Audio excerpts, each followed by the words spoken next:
Welcome to the Laughspin.com podcast.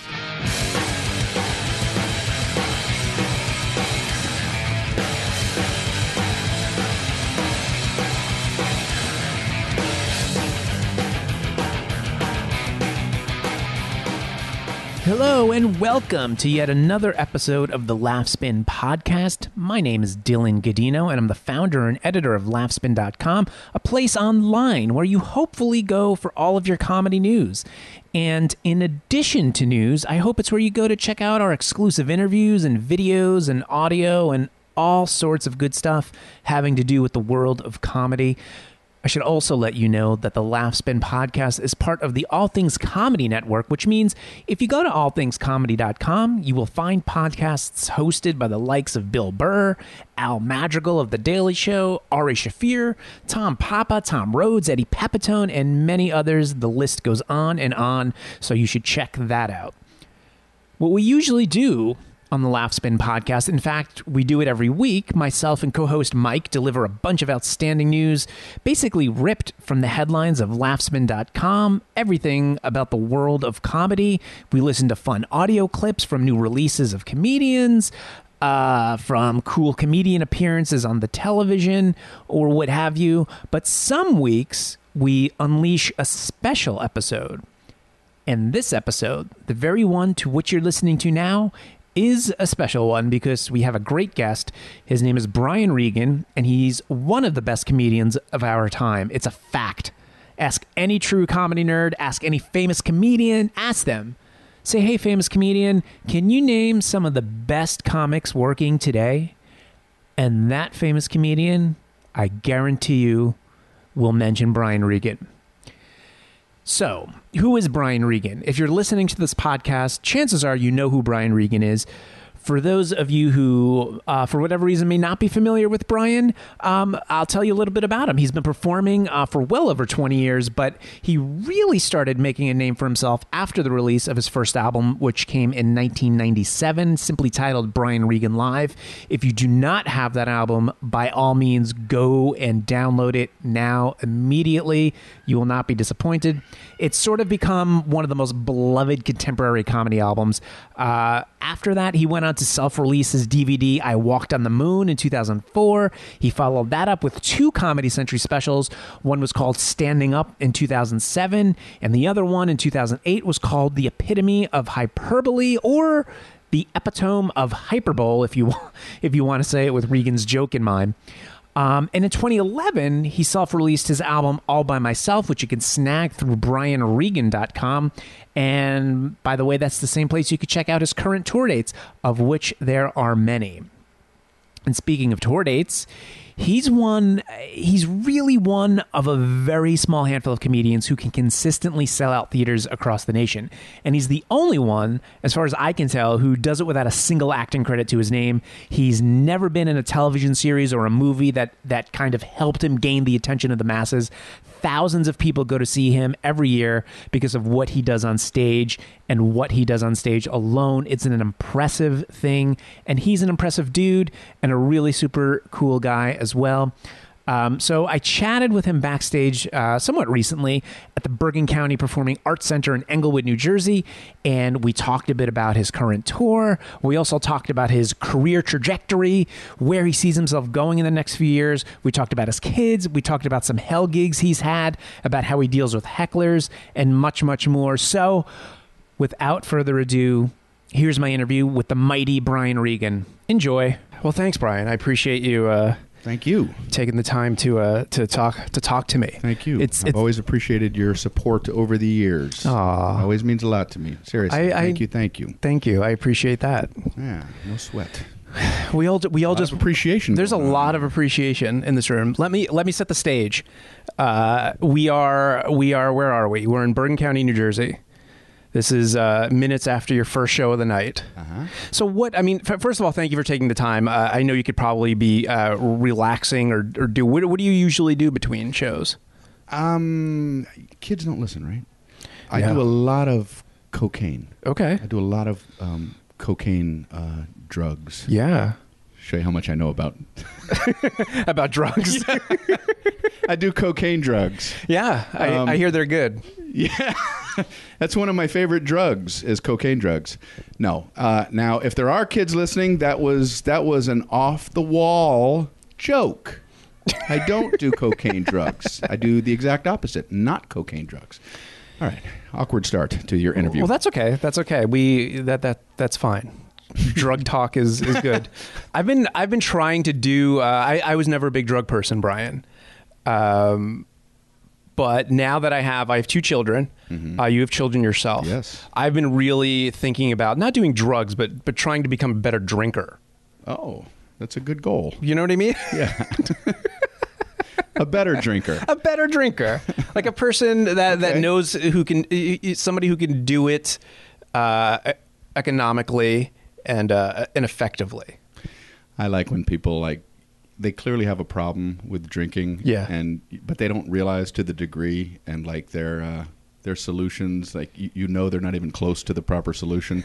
I've decided once I do 5 shots of tequila, then that has to be it.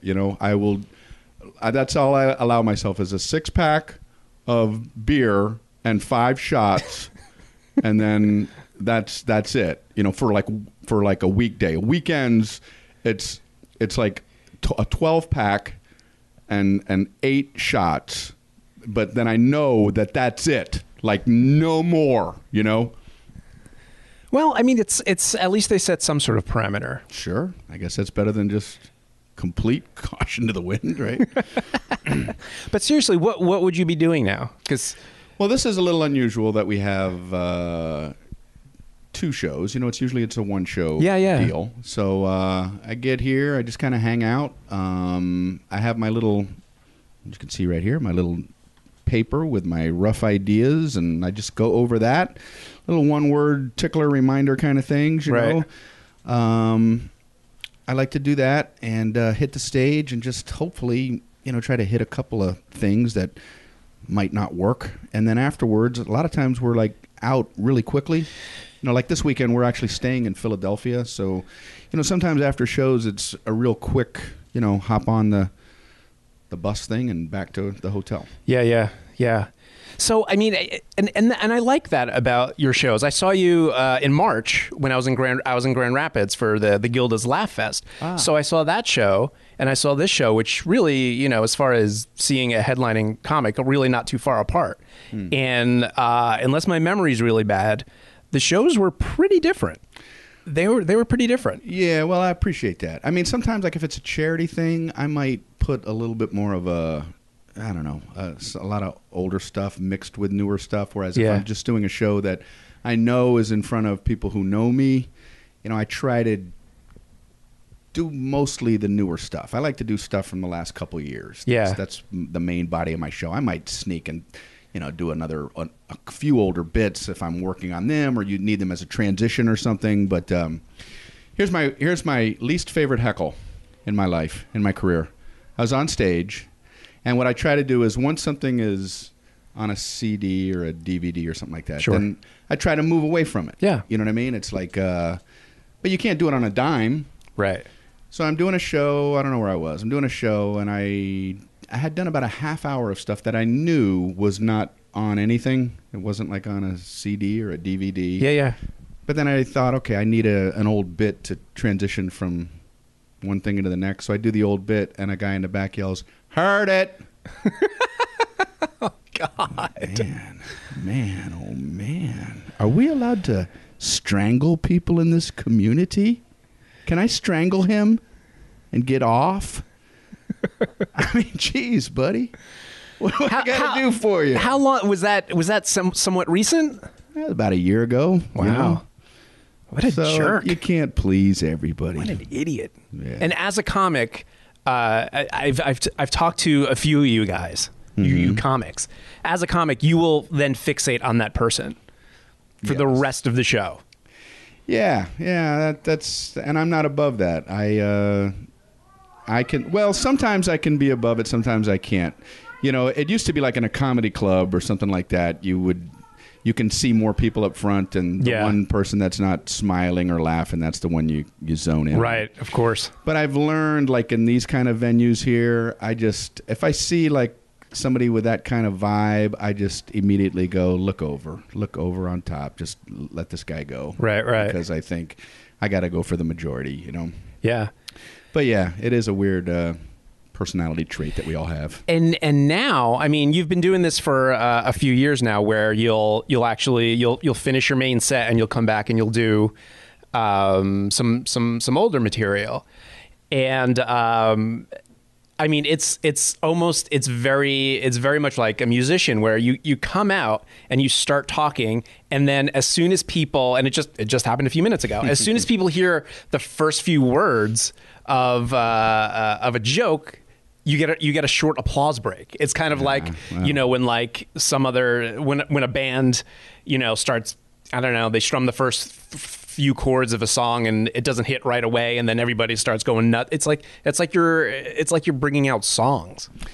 Believe me, it's incredibly flattering, and it feels great to know that. You know, I know I do it as a bit sometimes, where I say comedy's supposed to have a surprise. I mean, it's kind of the nature of comedy, is there's supposed to be a surprise. But for whatever reason, people are okay with me redoing these things that clearly they know the ending to.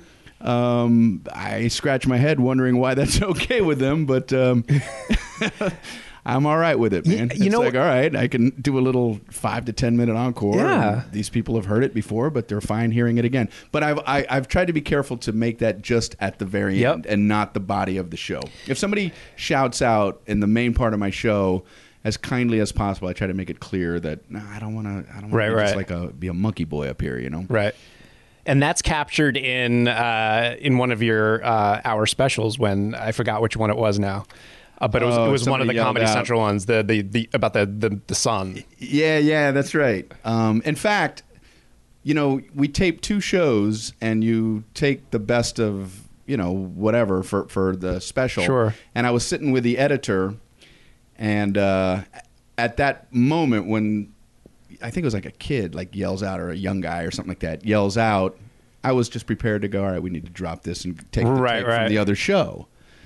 And then the guy looked at me, and he wasn't that familiar with my stuff, and he goes, so what do you think? And I'm like, well, we got to drop this. You know? Right. And he's like, I don't know. It sounded pretty good. And I went, okay, well, let me listen to it again. And I was like, all right, let's keep it, man. So it's kind of fun. You're the editor. Yeah, it's great to get that. I mean, even in comedy specials, you know, you want them to be as polished and tight as possible, and you want, you know, because people are watching on television, or they're spending, you know, a few bucks on it. You want it to be polished, but I think people really do appreciate that organic feel that you only really get when you're in the crowd. So you give the audience at home a taste of that. And actually, it happened again on the album, on All By Myself, didn't it? When the whole vampire, when you started... Oh, yeah. Somebody yelled out on that, too. So, so it's like a thing now. Now you have to do it. One moment, you know, if it works. But, you know, you don't want to go too far and have people think, they want us yelling. Right. It's a slippery slope. Very, very much so, you know. Yeah, you can't give them too much rope. You know, you talk about the audience reaction stuff. Years ago, I did a thing on Showtime, and it was like a half-hour special. And usually, like, when they edit it together, if they get an audience reaction shot, you try to find somebody who's laughing, right? You know, who's somewhat engaged or amused.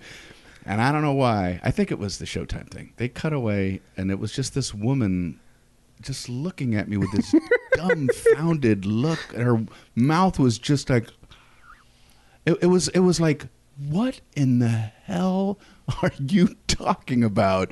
And I'm like, why did they include this, you know? So now I try to help edit if I can. Yeah. Can you show some people who like me? Was there anybody there that liked me? Can we show them? Right. You would think that would be a given, yeah. But now you have to make sure they include some of that. I did a corporate show one time. This just made me think of it. And they had video screens, big giant video screens. And it was this big giant event. There was like 3,000 or 4,000 people in this big giant ballroom. So they had video screens, which can be helpful because people can like... Sure. But they had a guy who, I don't think he knew anything about comedy. He was like, I didn't realize there were different cameras taking video of different things. Right. So the guy thought it would be, the guy started showing audience shots, and at first, but I can't see what's behind me. I don't know what he's cutting to. Right. So I'm in the middle of my bit, and then I hear, yay, and I'm like, that has nothing to do with my joke. And I look back, and I see, they got a video of the CEO or something. So I'm like, who's God. that? So I got to play off that. Right. And then the guy, I'm just doing a bit, and at the setup, people start howling, and I'm like, well, that's not right. And I look back, and the guy had just zoomed in on an old Japanese businessman sleeping at his table. What are you, you're killing me. You're killing me here, man. So I'm like, hey, look, he doesn't like my show. Anybody else who doesn't like me? Show everybody who doesn't like me. And then I can never possibly get out of this hole. That's an interesting commentary on people who there's people who get comedy culture a little bit, and then there's people who really think that you flew in and got on stage and just started talking about whatever. I mean, that guy shooting, I mean, that must have, because obviously, I don't think, it didn't sound like he's doing anything maliciously, but he literally thinks funny. You're like a clown. Right. And I'll just show things, and this guy will just comment on whatever I'll spice it up. Maybe he's a very famous video producer now. Yes. You never know. Could be. So I mentioned the album briefly, All by Myself. Thank you. That you self-released, and it's interesting. You self-released it, but kind of under the radar. It wasn't like a big stink. And then like a year later or a year and a half later, Louis C.K. self-released his stuff, and now everybody's self-releasing stuff. But I feel like you were the guy that really did it first, and I think it's amazing that people are doing it now. I mean, I wouldn't even try to take anything away from Louis C.K. He's brilliant, and he's a genius, and I think what he did was different in that I think it was like a live thing that you could kind of watch once or something like that. On his well, you could. It was a video. You could download it or stream it, and it was a little different. Yours was an album exclusively. So anyway, but there's pros and cons to releasing things by yourself. Yeah. If you have a following, then releasing it by yourself is cool because you have a following that would already knows your work and like, I might want to check this out. But like if you're trying to get a following, it's harder, I think, to get people to tune in because they don't know who you are yet. Yeah. So that's why, I think it's always a trade-off. It's like you're going to make more money if you self-release, if you do have a following. Right. But if you don't have a following yet, maybe it's better to try to get on Comedy Central or something like that. Yeah. And just get eyeballs on it and make your money later. Sure. And so about business. Is that I'm trying to pretend like I is like that I know something? What I mean is that how you're going to? I go back and forth. Yeah. Like I also self-released a DVD a number of years ago called I Walked on the Moon. Right. So my first thing was CD through Uproar Productions. Right. And then I self-released a DVD, and then the next two specials were Comedy Central specials. Yep. Which they released as DVDs, hour specials. Mm-hmm. And then the last one was the one I self-released. Right. But I would think the next one that I would probably want to, again, get it out to the people. You know what I mean? Like Got it. Something on a network or something like that. And how close are you to doing that? I hope soon. I mean, once I get like a new hour stuff that I know isn't on anything, I want to record it. I start getting antsy, man. I want to like feel like... once I get something kind of tight and I get an hour that's feeling kind of tight, I want to record it so it's there. You know what I mean? It's okay. That's that comedy. I did that. I'm proud of it. It's still there if anybody wants to watch it. Right. But then I can start working on new stuff. Right. I get bored, man, just doing the same thing over and over again. I need to move on. It feels funnier to be on stage, and I like that feeling of virgin snow, running in virgin snow, and wow, these are brand new footprints. It's like I don't know if there's a laugh here or not. If you know too much that there's a laugh, I start getting, I don't know. It feels like too complacent. Yeah, like you're kind of watching yourself do your act. Yeah, exactly. You're just performing it, and you're not. It feels less like comedy and more like a performance. Right. And I want it to be a little of both.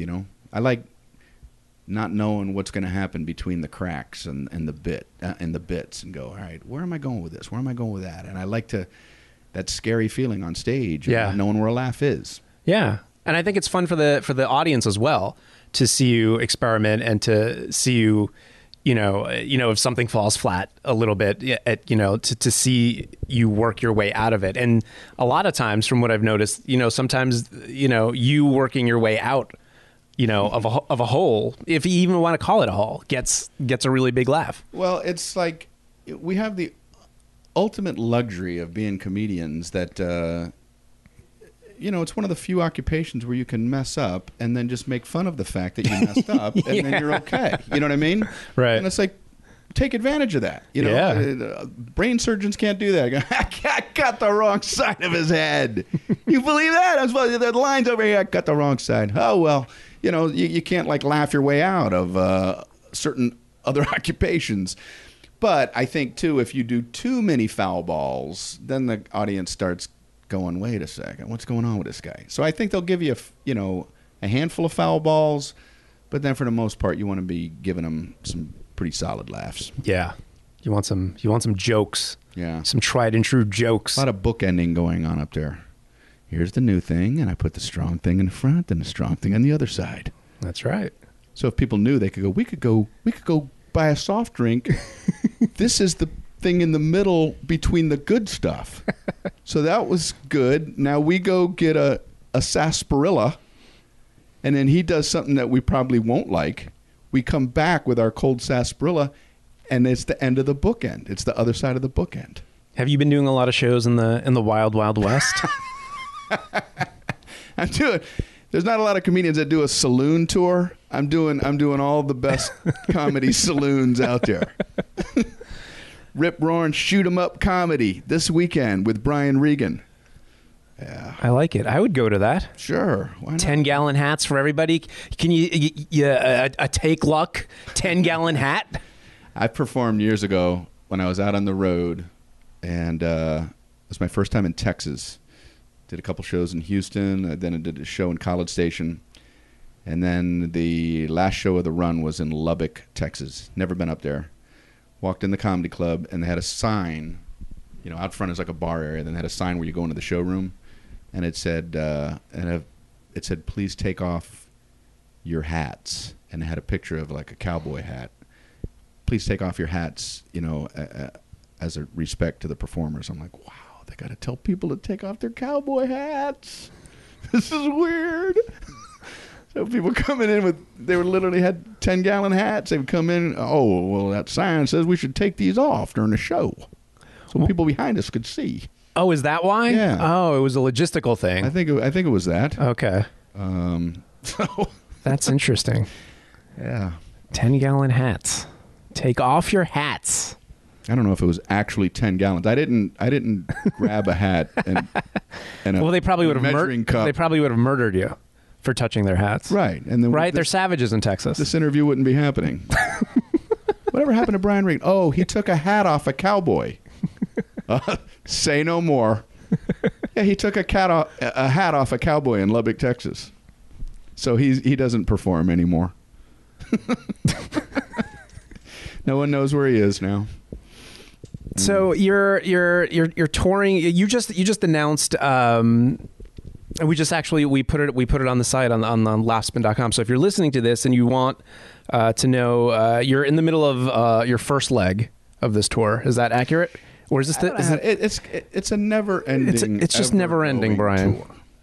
But there's a second. We realized that if we just break the tour into half a year segments and announce, okay, the next half of 13 is now available, and just do it all at once, as opposed to just rolling them out one at a time. That way you can do a little media thing, you can do some radios, you can do some print, and just have something to talk about and say, all right, the whole second half of 2013 is out. And then, 5 months down the road, then I'll announce the start of 2014. Right. And it seems to be working pretty good. Yeah. It seems you seem to be doing okay, Brian. Wow. I think you've got a future ahead of you. This comedy game. Keep trying. keep trying. So how often? Where do you live in Vegas? Mm-hmm. Okay, and you have 2 children. 2 children. 14-year-old boy. Oh my God. 9-year-old girl. Oh my God. You said you have 2. I have 2. I have we have a 4-year-old. He's like 4.5, and then I have another guy who is just about 2. So all right. Yeah, Wonderful. it's intense. I was on stage one time, and I was going into some kid stuff, and there's a guy in the front. I said, "You have kids?" He goes, "Yeah." I said, "How many?" He goes, 5 or 6. What kind of answer is that? 5 or 6 kids. You should count them. Next time you're having a family dinner, count them, and then you'll know next time somebody asks. You won't have to like ballpark it. Mm-hmm. That's hysterical. That's a guy who I think was just trying to relax and forget about stuff for a while, and you forced him back into reality. We had to think. He's like, I don't know, get 5 or 6. I don't know. Do your bit. Do some stuff. Come on. You talk. Clearly, I don't want to, and I can't. So 14 and what? 9. Oh my God. 14-year-old boy, 9-year-old girl. Yeah, so it's great. I love it. Is the 14-year-old and the 9-year-old are they into comedy at all? Are they? They're both very funny themselves. They make me laugh. And they travel with me quite a bit. They're not with me on this run. They hang out, backstage. They do their homework while I'm performing. Once a weekend, I let them watch 5 minutes of my show. I don't want them to watch my whole show every night and start rolling their eyes at, oh, do we got to listen to this again? So I try to. Interesting. It's like they can watch 5 minutes. We have a nanny that travels, and she'll like set them, in their little chairs, and it feels great, to know that. I want them. It's more important that, I don't know. It's like I want them to like what I do, and I don't want them to be bored with it, Right. One of my best experiences ever on stage was one of the first times my boy saw me. It was an outdoor kind of deal, and I was on stage, and I looked back, and he was sitting like where I could see him, and he was like laughing, like he was like, and I wanted to stop the show and go, folks, I could care less about the rest of you. That boy thinks I'm funny, man. It was really something else. That's great. So that's great that they get to travel, and you got the bus situation, right? Yep. So that's good. Out pretty good. That's very good. Do they watch other comedians? Are they big like Comedy Central fans, or is it just kind of? No, we don't really. I don't really like when I'm done with what I do, and I got done with a weekend or something like that. I don't like to live the comedy thing. I take that hat off, and like even when they're with me during the day, we're doing touristy stuff. Sure. And, we were in Seattle about a month ago, and there was an art museum right near our hotel. So we went to this art museum, and it had like paintings from 16th century artists and stuff like that. Just beautiful art. And then and then we hopped in a cab, and then we went to one of those duck tours. Yeah. Where they give you the duck whistles. I'm like, talk about a contrast. I mean, we just went. It's like a diver coming up too quick, and it gets the bends or whatever. It's like this was just a cultural shock from these beautiful paintings, and now we're quack, quack, quack. Yep, it all happened in the same day, kids. There's a lot of extremes in this world. That's beautiful, and they'll always remember those things. Yeah, it was fun, man. That's good. So what's next for Brian Regan? I don't know. I mean, I'm the stand-up thing. I will probably do that for a long time. If I can get a network interested in letting me do a TV thing, I would love to do that. But I'm kind of at a point where I'd want it to be what I want it to be. You know what I mean? And if, a lot of times these networks have, they got their hands in the creative stuff, and that's fine. That's their world. They can do what they want. But, if if I'm not going to get an opportunity to kind of do what I want, then I don't really need it. Right. I mean, I love doing this. I Sure. like the autonomy of being a comedian. Yeah, It would be dude. very hard for me to give that up at this point. Yeah, you'd have to listen to a bunch of people. I don't want to be around others. I'm with This you. world would be a great place if it weren't for others. Others is the problem. I agree with you. When you're on stage and you say you have problems talking to people, and you kind of you point out the fact that sounds strange since you're talking to 1,000 people. I totally get that. I don't want to talk. I don't want to hang out with people. I'm not saying you're antisocial or you're like me. No, it's true. There's certain comfort zones that all human beings have, and some you would think naturally people would be small. The smaller the group, the more comfortable they would be, but that's not always necessarily the case. Yeah. I can stand in front of, a lot of people in a showroom, and I feel like I'm more in control and that I can handle that situation. Years ago, Johnny Carson, I remember being interviewed, and he said that he's much more comfortable hosting his show than he was going to a party. Mm-hmm. Because he said that he had no control at the party. Everybody's doing their thing, and I remember at the time I was just getting into comedy, thinking, "How weird is that?" And then I realized, wow, I guess that is kind of interesting, And I, not that I'm trying to compare myself to Johnny Carson, but I get the. Why are you comparing yourself to Johnny Carson? Don't you feel that's a little? And George Washington and I, we have some similar traits. And me and Abe Lincoln, we both feel the same way about a lot of things. Yeah. Now I should pick somebody who's really, really stupid and bad and compare myself to them, and then I can bring it back down, But I don't want to say anybody. Right. I don't want anybody's feelings. So we'll just let that go. Donald Trump? I'm not saying anything negative about anybody. He's a good man with a good heart. I think you just fear intimacy. Let's psychoanalyze you. Well, no, you don't. No. I mean, with a significant other, I don't. But I mean, like, there's certain like small groups. That thing I did tonight. It's kind of new, and that's I'm realizing more and more that people less often ask, "What do you think?" Mm-hmm. And I love conversations when everybody's just.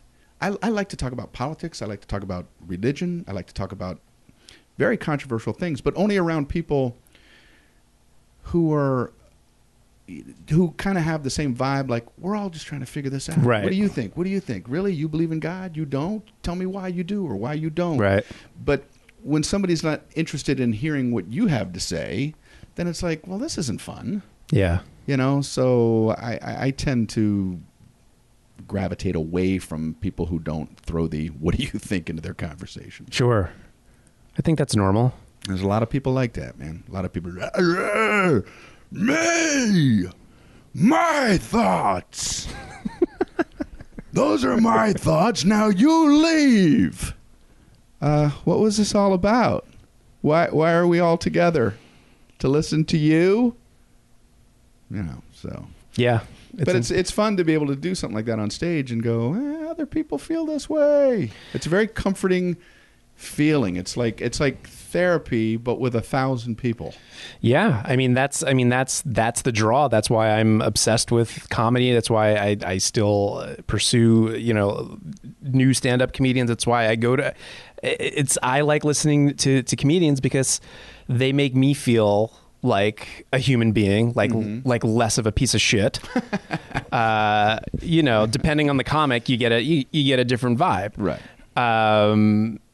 It's cliche at this point, but comedy is all about being relatable, and if you're not relating to, some comedians are more relatable than others, but I mean that's really what it's all about. I feel comfort. I feel great comfort going to a comedy show because, A, laughing is nice, and B, it's nice to hear somebody talk about the things that make me feel bad, and so I feel less bad. Yes. Yeah, it's comforting to realize we're not alone. Yeah. And then when the show's over, it's like, I want to be alone. Now that I know none of us want to be alone, leave me alone. Exactly. Well, Brian, listen, thank you so much for chatting with me. Thank you. I appreciate it. And I mean it from what I said before. It's like you've always been really cool and, said good things about my comedy and stuff like that, and it's greatly appreciated. Thank you. I appreciate you noticing. No sweat. Have a good second show, Brian Regan. Thank you. And there you have it. Thanks to Brian Regan for spending some time with me, and thanks to you guys for tuning into the Laughspin podcast. For Brian's current tour dates, like I said at the top of the show, check out brianregan.com. And if you haven't already subscribed to the Laughspin podcast, please do so on iTunes, SoundCloud, or Stitcher. You could also go to tunein.com and subscribe to us there. If you'd like to get in touch with me, feel free to drop me a line at Dylan, D-Y-L-A-N, at laughspin.com. And be sure to follow us on the Twitter at laughspin.com and on Facebook and Tumblr. And of course, you should also be checking out laughspin.com every day, many times a day, for a constant stream of info on the world of comedy. Thanks, guys. We'll see you next time on the Laughspin podcast. See ya.